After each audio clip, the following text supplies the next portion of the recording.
What if I told you that you could walk into any room, any negotiation, any conversation, and have the upper hand without ever raising your voice or proving a point? That you could outmaneuver the smartest person in the room, not by knowing more, but by seeing more. Most people think intelligence is about IQ, about facts, degrees, and big words. It's not. Outsmarting someone has very little to do with what you know, and everything to do with how well you understand people, including yourself.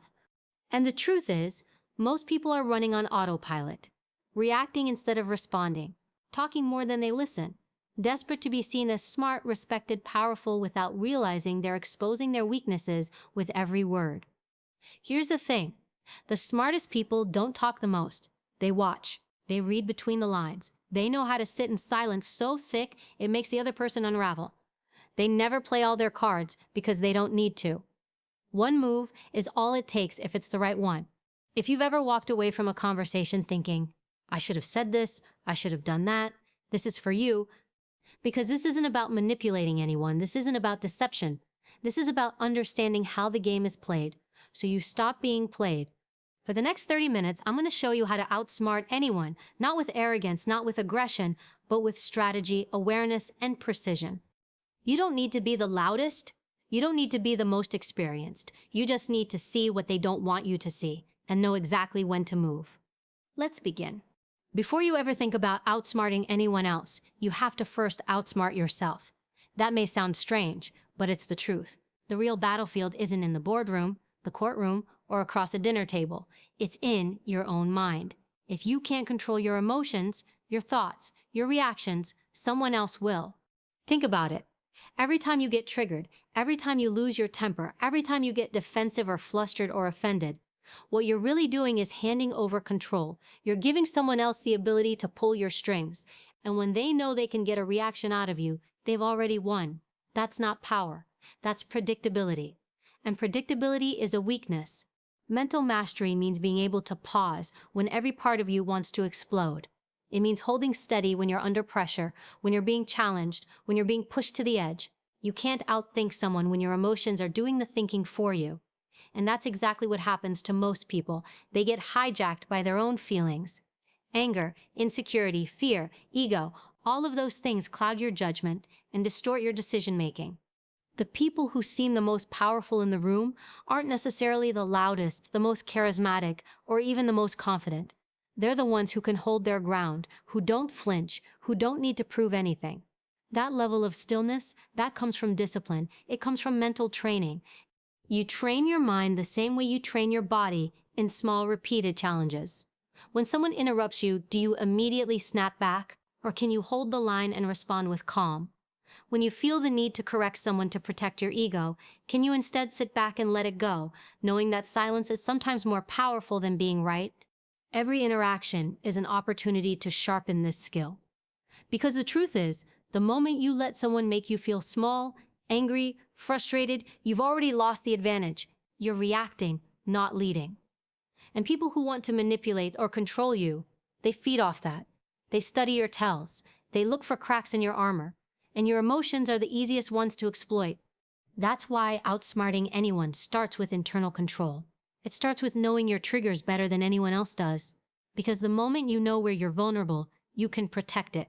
You stop walking into situations blind. You stop giving away pieces of yourself just to feel seen or validated.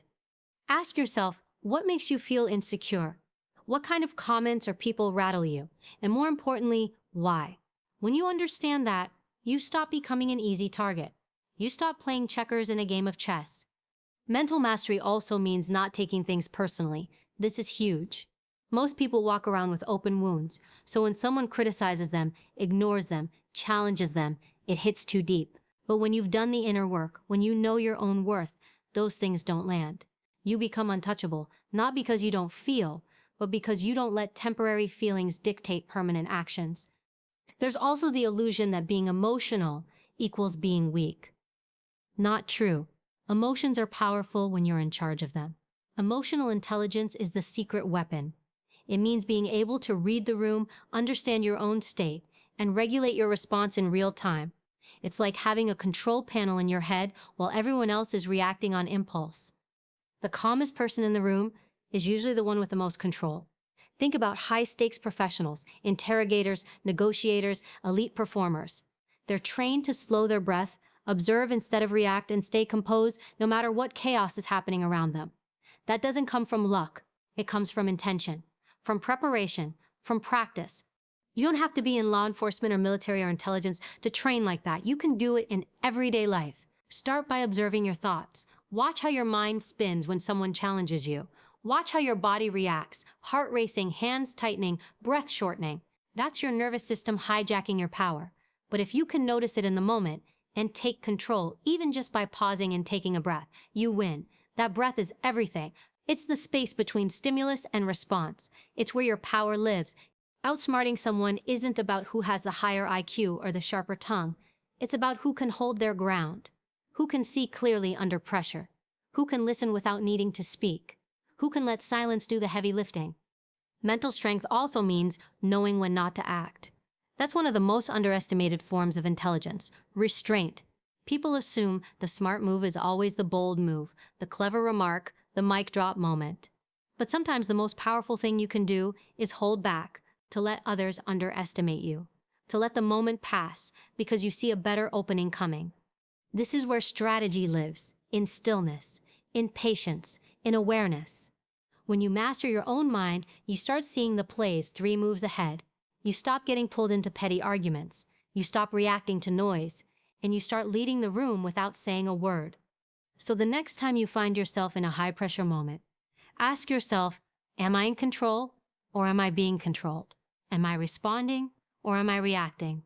The answer to those questions will tell you everything you need to know about who really has the power. Because power doesn't always speak. Sometimes it just watches and waits. Most people think the ability to outsmart someone else comes down to knowledge, strategy, or some kind of advanced trickery. But the truth is much simpler and much harder. The real edge, the one that makes someone quietly powerful, is self-control. It's not just knowing what to say or do, it's knowing when not to speak, when not to act, and how to master the one thing most people overlook, their own mind. You can't control the world around you. You can't control how people treat you, what they say, how they push your buttons. But what you can control, if you're disciplined enough, is your response. And that's everything. Your mind is your greatest weapon, but it can also be your greatest liability.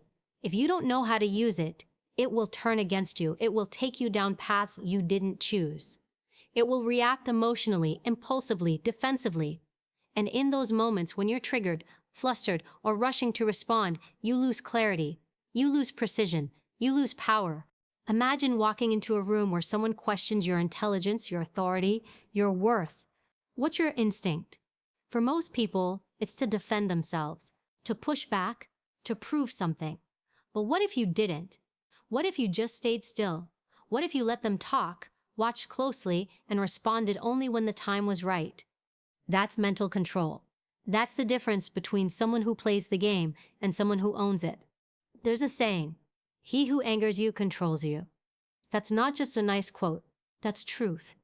The moment someone else can make you feel anything angry, insecure, embarrassed, they've taken control. And they can use that control against you, often without saying much. They can shift your focus, make you second guess, push you into a reaction that makes you look weak, and you'll think it was your idea, but it wasn't. It was theirs. They played you because they had the one thing you didn't in that moment, emotional discipline. We live in a world that rewards reactivity. People online are quick to clap back, snap judgments are celebrated, and being real is often just a mask for being impulsive. But the people who truly hold power, the kind that isn't just loud but lasting, are never reactive. They don't rush. They don't break their silence unless it serves them. And they're not afraid of stillness. Stillness makes most people uncomfortable. We equate silence with weakness. But silence is often the sharpest weapon in the room. It unnerves people. It forces them to fill the space, to talk too much, to reveal too much, all because they need the reassurance of a response. But if you've trained your mind to be at ease in that silence, you hold the upper hand. You let the other person do the work. You let them reveal their position, their emotions, their next move. And that's the thing, when your mind is quiet, you can actually hear, you can actually see. You pick up on tone, posture, word choice, hesitation. things other people miss because they're too busy preparing their next comeback. Control gives you access to deeper information, better judgment, and sharper timing. But control doesn't come naturally. It's a trained habit. It's built one moment at a time. You don't become mentally strong because you read about it or talked about it. You become mentally strong because you practiced it. When someone tried to bait you into an argument and you walked away, when you held your tongue in a moment of anger, when you stayed quiet and composed while everyone else lost their cool, those are your reps. That's your training ground. And every time you pass that test, your control gets stronger. You stop being reactive. You stop being predictable. You become the person people have to watch more closely because you don't show your hand, you don't give away tells, you don't get flustered. Now, none of this means you suppress your feelings. Suppression is different from control. Suppression is pretending. Control is power. Suppression is pushing emotions down until they explode. Control is feeling the emotion, understanding it, and choosing your response. That's why emotional intelligence is so essential. It's not soft, it's not a luxury, it's a core skill. It's the foundation for every tactical decision you'll ever make. If you can't understand what you're feeling or why you're going to act out of fear, ego, or pride, and those are the worst places to operate from when the stakes are high. Let's say someone confronts you in public, tries to humiliate you. Every part of your body wants to react. Maybe your heart starts racing. Maybe your breath shortens. Maybe your jaw tightens. That's your nervous system triggering a fight or flight response. If you don't know how to catch it, you'll respond on autopilot. You'll say something reactive that might feel good in the moment, but cost you respect or leverage later. But if you've trained yourself to notice the signs, to slow your breath, to control your voice, to ground your thoughts, you regain your power. You make a conscious choice, and that choice might be to respond with calm clarity, or it might be to say nothing. Either way, you're in charge. This is the hidden superpower of every truly strategic person, their ability to remain calm when others can't. They don't get distracted by drama, they don't get pulled into games, and they definitely don't give away control over something as important as their mind. So the question becomes, are you the kind of person who responds because it's necessary or reacts because it's habitual? Most people will never develop this kind of mental control. It's uncomfortable. It takes discipline. It requires you to be honest with yourself. But if you want to outsmart anyone, if you want to walk through life as a strategist, not a reactor, it starts here, with mastery over your thoughts, your triggers, your responses. Because once you master your mind, everything else becomes easier. You stop being driven by emotion. You start making moves with clarity and intent. And no one, not the loudest, not the most confident, not even the most experienced, can rattle you. And that's real power. People are constantly telling you who they are without saying a single word. Most just aren't paying attention. The truth is, if you want to outsmart anyone, you can't just listen to what they say. You have to read what they don't say. You have to see the signals behind the smile, the hesitation behind the compliment, the tension behind the handshake. Outsmarting people isn't about being louder, stronger, or faster. It's about being more aware. Humans are creatures of habit, emotion, and ego. They leak information constantly. Micro-expressions, body language, voice tone, eye movement, word choice, these are not random. They are signals. And every person, no matter how guarded, has patterns. Once you learn to recognize those patterns, you stop playing the game blind. Let's start with the eyes.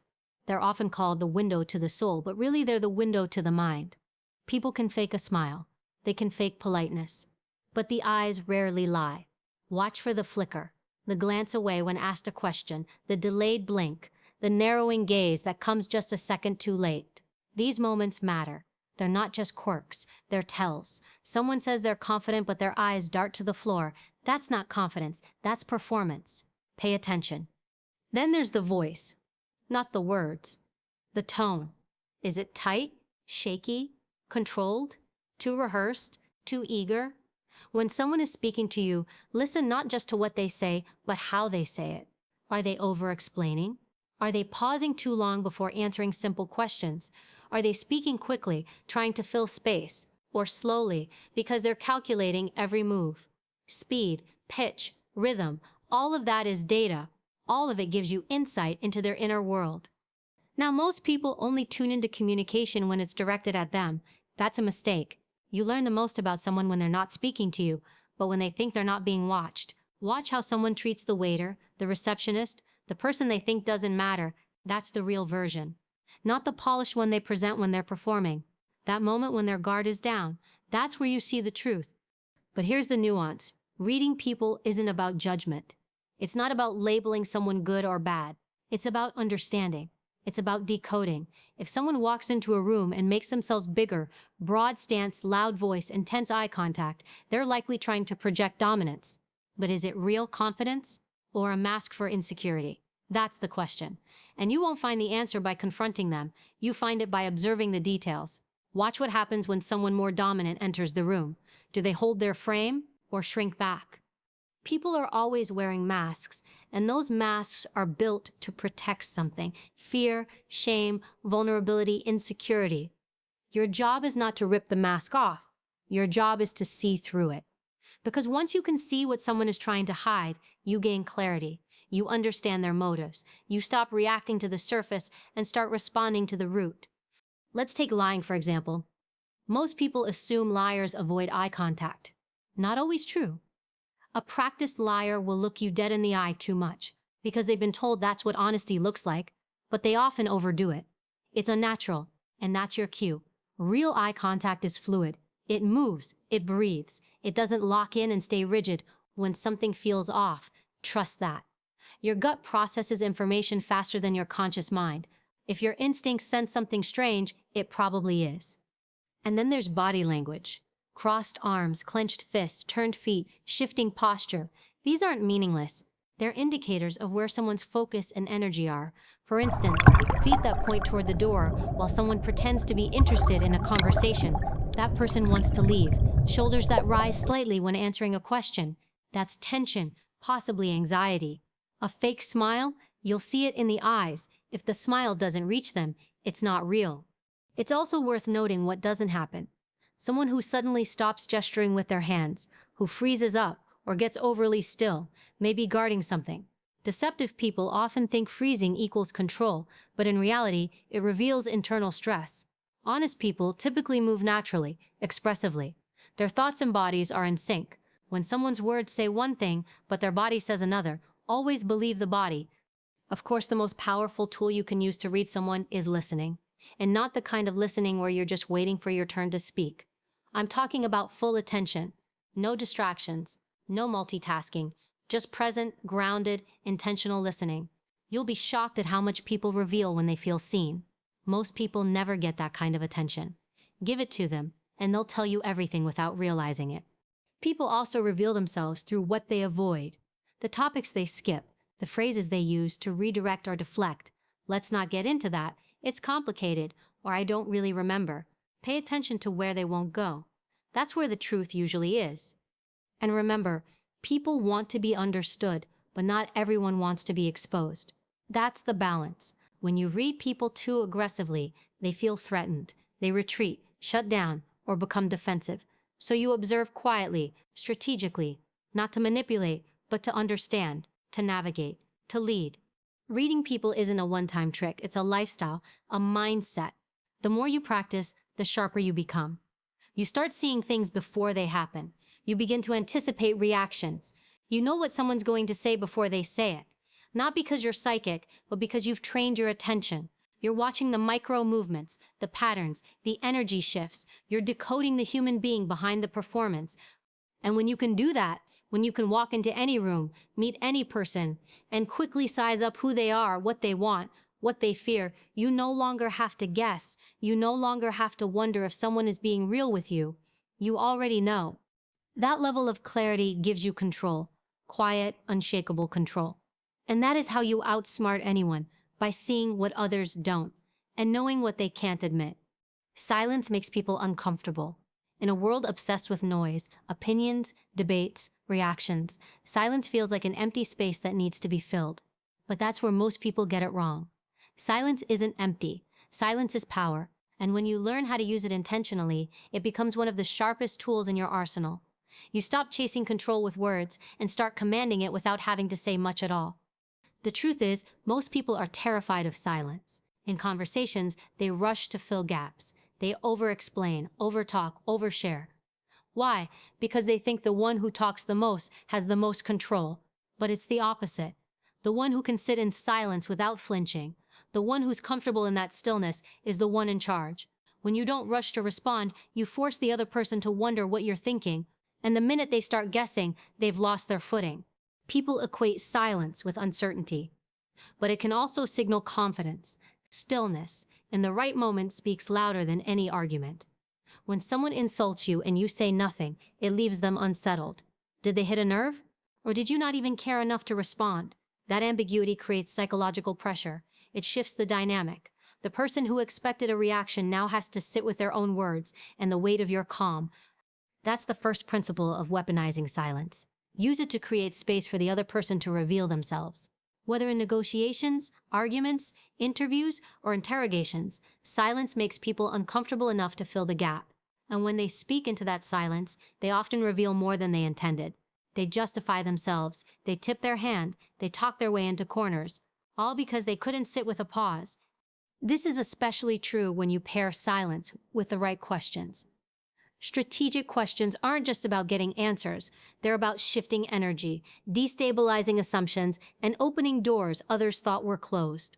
The key isn't to ask a lot of questions, it's to ask the right ones, the ones that go underneath the surface, that interrupt someone's script, that make them pause and say, "No one's ever asked me that before."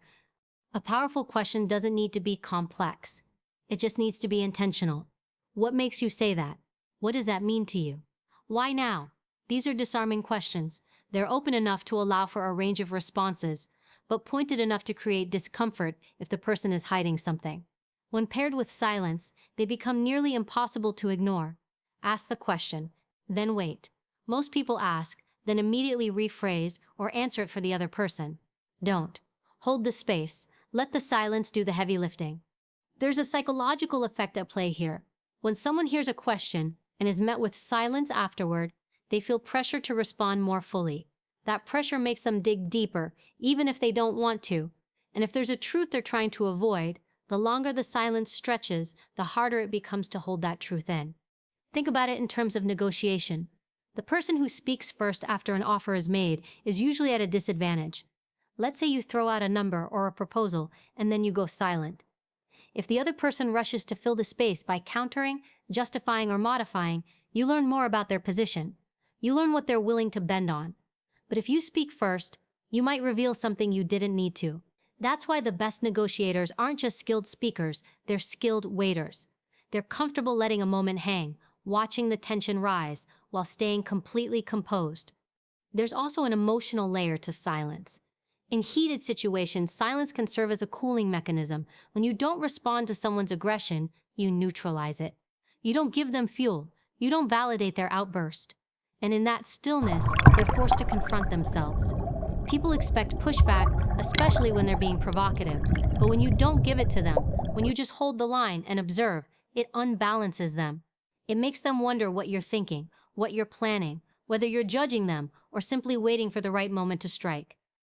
That's another powerful function of silence. It creates psychological distance. It forces people to step out of their emotional momentum. A moment ago, they were riding high on anger, sarcasm, or manipulation. But now, they're sitting in a pause, alone. And in that pause, they have to reassess. That's your advantage. That's where clarity comes in. The beauty of using silence strategically is that it doesn't require a high status or title. You don't have to be in a position of authority to use it. You just need discipline. Most people don't have it. They equate silence with weakness. But it takes incredible strength to stay still when your ego wants to react. It takes power to let others speak while you watch, assess, and hold your position. Silence also protects you. When you talk too much, you give away information, your thoughts, your biases, your triggers. But when you're silent, people project onto you. They fill in the blanks. They reveal what they fear, what they expect. And if you're listening carefully, you'll catch every clue. You'll learn what motivates them, what rattles them, what they're hiding, all without having to say a word. Strategic silence is not the absence of communication, it's the elevation of it. It's the moment where your presence becomes more powerful than your voice. And when you pair it with precise, disarming questions, you create a rhythm that keeps others off balance. They don't know what's coming next. They don't know where you stand. And that's the point. In a world of noise, the quietest person often has the most control. The one who can pause, wait, and listen without rushing. That's the one who sees everything. That's the one who can outsmart anyone. Because while others are reacting, you're watching. While others are trying to win with volume, you're winning with patience. Silence isn't the absence of power. It's the proof that you don't need noise to have it. Conflict is inevitable. You can't escape it. Whether it's in business, relationships, negotiations, or day-to-day interactions, friction will arise. People will challenge you, doubt you, talk over you, and sometimes outright try to take you down. But here's the secret. Conflict isn't a threat, it's an opportunity. It's one of the few arenas where real power gets revealed. And when used right, conflict isn't something you survive, it's something you use to rise. Most people run from conflict or try to minimize it. They see it as uncomfortable, dangerous, something to smooth over or diffuse. That's a mistake. Because while they're busy trying to avoid the tension, someone else is seizing control of it. If you know how to manage conflict strategically without losing your mind, your cool, or your clarity, you can flip the dynamic in your favor every time. Conflict reveals what people are really made of. When someone's under pressure, their mask slips. You see their ego. You see their insecurities. You see their strategy, or lack of one. And if you're grounded enough to stay calm in that moment, you don't just survive the storm, you own it. That's the power play. Power doesn't always show up in the form of aggression or dominance. Real power is subtle. It's control. It's presence. When someone attacks you and you don't flinch, you've already won the first battle. Most people expect retaliation. They expect heat. So when you stay cool, when your voice is steady and your posture doesn't shift, it forces them to recalibrate. They thought they could provoke you. They thought they could drag you into an emotional response. But now they're standing in front of someone who doesn't play that game, and they have to rethink their entire approach. Turning conflict into a power play doesn't mean becoming passive. It means becoming precise. You don't react out of emotion. You respond with intent. There's a big difference. Emotional reactions are predictable, messy, and easy to manipulate. Strategic responses are controlled, calculated, and carry weight. Let's say someone comes at you in a meeting, publicly questions your credibility, your ideas, your leadership. The knee-jerk reaction would be to defend yourself immediately, to fire back and match their energy. But that's what they want. That's their setup. They want to pull you into a public sparring match because it gives them attention and it makes you look defensive. So instead of engaging, pause, hold eye contact, let the silence stretch, then speak slowly, deliberately, maybe even with a bit of curiosity. Interesting, what makes you say that? Or, let's unpack that. Are you questioning the strategy or the data that led to it? What you've just done is shift the power dynamic. You didn't avoid the conflict. You leaned into it, but on your terms. You made it about clarity, not emotion. Now the spotlight is on them. They have to back up their attack. And while they scramble to justify themselves, you remain composed, sharp, unbothered. That's how power moves, quietly, but unmistakably. Another key to turning conflict into a power play is recognizing what the other person really wants. Conflict is almost never about what it looks like on the surface. People argue over details, but it's almost always about respect, control, or recognition. If someone keeps challenging you, it might not be about your idea, it might be about their need to feel important or validated. Once you see that, you don't get caught in the content of the conflict. You operate from the context. Sometimes the best move in conflict isn't to fight, it's to redirect. Let the other person run out their energy, then pivot the conversation in a direction they didn't expect. Take control without taking the bait. For example, if someone's being combative in front of others, don't match their fire. Instead, shift the attention back to solutions or outcomes. Let's focus on what gets us the result we both want. Now you've reframed the conflict from personal to strategic. And that repositioning makes you look like the adult in the room, calm, focused, outcome-driven. But there will also be moments when you do need to hold the line. When someone crosses a boundary or tests your limits, it's not always about redirecting, it's about responding with strength. Not aggression, but authority. That means calling out the behavior without emotion. That's not how I do business. Or, if we're going to work together, respect needs to go both ways. You don't need to raise your voice, you just need to speak with clarity and certainty. The tone of someone who's already decided what they will and won't allow. And here's something that separates power players from everyone else. They don't take conflict personally. They analyze it. They use it. They understand that when someone is trying to rattle you, They're showing you their hand, their words, their energy, their timing. It's all a tell. Conflict reveals patterns.